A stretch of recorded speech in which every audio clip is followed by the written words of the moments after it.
Hi guys, welcome to Pakistani family reaction. मैं उम्मीद करता हूँ आप सब खैरियत से होंगे, जाओगे, खुश होंगे, आबाद होंगे।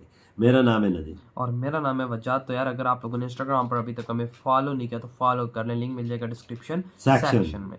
तो यार मतलब जयशंकर जी ने मतलब पूरी दुनिया के सामने यूएनएससी को फेलियर बोल डाला है कि ये सबसे बड़ी फेलियर चीज है यूएनएससी। यानी सीधा सीधा जवाब दिया। जवाब क्या दिया? सीधा सीधा यूएनएससी के पिछवाड़े पे लात मारी है कि भाई अब एक चीज को आप फेल बोल दो, समझो कि वो तो किसी काम की चीज बिल्कुल बिल्कुल। लेकिन अब ये देखते हैं कि जयशंकर जी ने ये बोला है, आखिर वजह क्या है, तो देखेंगे तो पता लगेगा। ओरिजिनल वीडियो का लिंक आप लोगों को मिल जाएगा डिस्क्रिप्शन सेक्शन में। लाजमी कीजिएगा इनके चैनल को सब्सक्राइब। तो काउंट करते हैं 3 2 1 एंड स्टार्ट।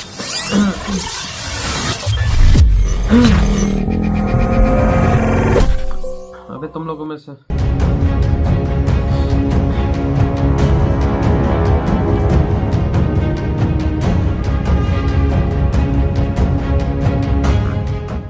भारत के विदेश मंत्री एस जयशंकर ने 26/11 हमले पर बोलते हुए यूएनएससी को जमकर लताड़ लगाई है। और गुस्से में काफी कुछ उन्होंने अमेरिका, चाइना और पाकिस्तान को भी सुनाया है।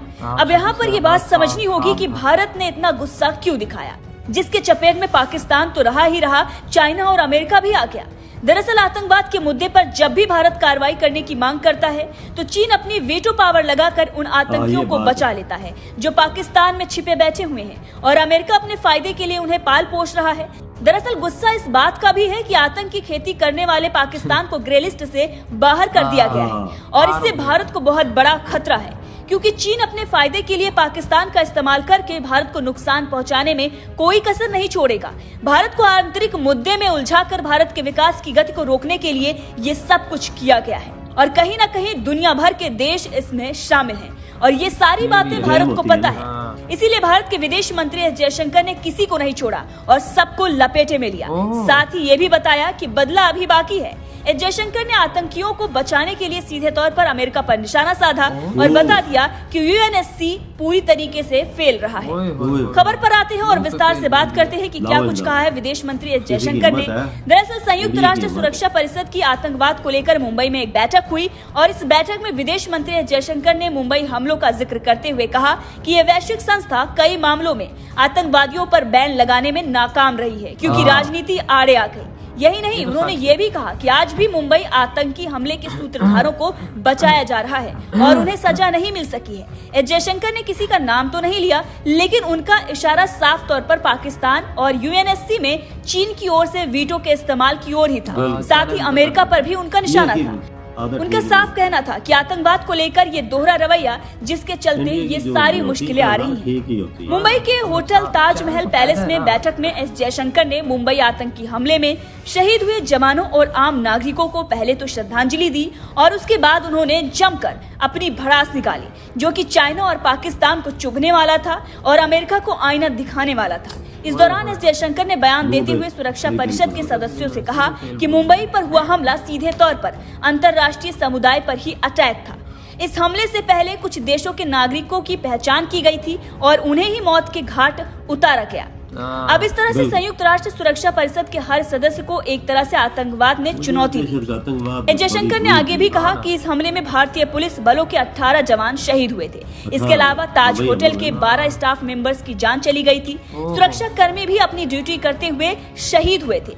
इस मौके पर हम शहीदों को नमन करने के साथ ही उनकी बहादुरी को भी सलाम करते हैं। वहीं इंटरनेशनल कम्युनिटी से भी सहयोग की अपील करते हुए विदेश मंत्री ने ये कहा कि हम सभी को एकजुट होकर ये संदेश देना चाहिए कि आतंकवादियों के आगे नहीं झुकेंगे, और उन्होंने जो किया उसके लिए कभी माफ नहीं किया जाएगा। 26/11 आतंकी हमले को कभी भुलाया नहीं जाएगा।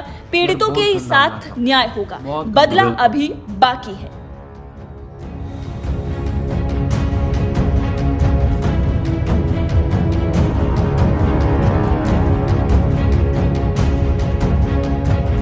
The Security Council and other member states who have joined us today in an expression of solidarity. Together, we should send out the message that the international community will never give up on holding terrorists accountable and delivering justice.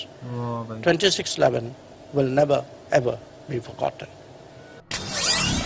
इधर हुई है video खत्म। यानी सब भाई United nation के सामने सीधा सीधा बोला कि भाई यूनाइटेड नेशन एक फेल अदारा है, इसमें कुछ भी नहीं काम होता। जो काम की चीजें वो करते नहीं है, जो ना काम ना करने वाली चीजें वो करते हैं। बिल्कुल। जब भी इंडिया का अर्दात पेश करता है आतंकियों के खिलाफ या ये टेररिस्ट के खिलाफ, तो चाइना वीटो कर देता है। यार मैं कहता हूँ वीटो ऐसा होना चाहिए ना, वीटो के जो बड़े मेंबर्स है 5, अगर 3 वोट एक तरफ हो और 2 एक तरफ हो ना, वीटो नहीं, एक भी हो तो वीटो हो जाता मैं ये रूल गंदा है ना। हाँ ना, मैं कहता हूँ जिस पे वीटो ज्यादा लगे ना वो फिर खत्म हो जाए, जिस पे कम लगे वो ये बात है उन्हीं की। हाँ ना, कुछ तो ये एक बंदा भी वीटो कर जाए तो बस सब खत्म। या रशिया कर दे, या इंडिया पे बोल दे, चाइना कर दे, एक चीज पे बस वीटो हो जाता है। फिर 4 पे वोट डाले ना, वो नहीं मंजूर। यही तो बात ये तो मैं तो है। कहता हूँ जयशंकर जी को उठना चाहिए, स्टेप लेने चाहिए और अपना इनको एक ऐसा इदारा बनाना चाहिए जहाँ पे मतलब हर एक चीज हो, ऐसे रूल्स हो जहाँ पे सबकी सुनी जाए, और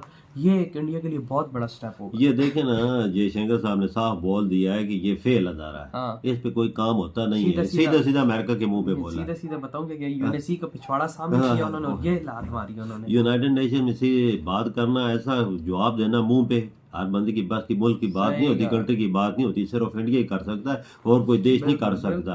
और देश की किसी हिम्मत ये नहीं, कभी पाकिस्तान में सुना यूनाइटेड नेशन में जाके ऐसी बात करें या उनके बोले कि ये चीजें आपके सलाहत, ये सलाहत जो हैं, जो आपकी चीजें हैं वो गलत है, तो बोल सकता है। पाकिस्तान में हिम्मत नहीं, इंडिया में हिम्मत है, वो चीज करता है। जयशंकर साहब ने साफ मुंह पे बोल दिया। जब भी बोला हमने प्रस्ताव भेजा तो इस चैनल ने हमें वीटो किया। क्यों किया? जब वो प्रस्ताव बिल्कुल ठीक है तो उसको एक्सेप्ट करो। बिल्कुल। इसमें कोई ऐसी चीजें लाओ कि कोई समझे, कोई नई चीजें आई हैं। पुरानी चीजें 75 साल से वही चली आ रही। जब ये वीटो का हक 5 देशों को मिला हुआ है, इनको ही मिला हुआ है, और तो किसी के पास है नहीं। मिला हुआ है, इंडिया को भी मिलना चाहिए, लेकिन वीटो की एक अलग वोटिंग होनी चाहिए। बिल्कुल। कि 5 बंदे अगर ज्यादा वीटो करेंगे वो चीज फिर ना हो। जो फिर अगर कम, मतलब जैसे समझो 5 है अभी, 3 अगर वीटो कर दें तो वो चीज ना हो। मुझे एक चीज समझ नहीं आती वजह कि इंडिया चाहता कि आतंकी ये टेररिस्ट सब चीजें खत्म हो, तो सब कुछ करारदाद भी हर चीज पेश कर। ये चाइना क्यों नहीं चाहता यार?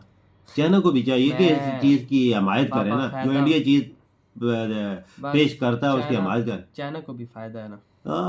बस जिसको फिर नुकसान होता है वो वही काम करता है। देखो इंडिया को नुकसान है ना, सारी बात है, तो इंडिया करता है कि इंडिया तब करता है अपने मुल्क में टेररिस्ट को, तब खत्म करता है कि तभी सरमायाकारी होती है, तभी मुल्क आगे बढ़ते हैं। जिस मुल्क में ये चीजें हो तो वो आगे नहीं बढ़ते। अभी खत्म किए थे तभी इंडिया आगे जा रहा है, तभी मोदी जी की पॉलिसी आगे लेके सारा देश जा रहा है। बिल्कुल सही कहा आपने। तो यार आप लोग बताएं आपके क्या थॉट इस वीडियो के बारे में। इधर ये वीडियो खत्म करते हैं, अपना बहुत ज्यादा ख्याल रखिएगा। तो बाय।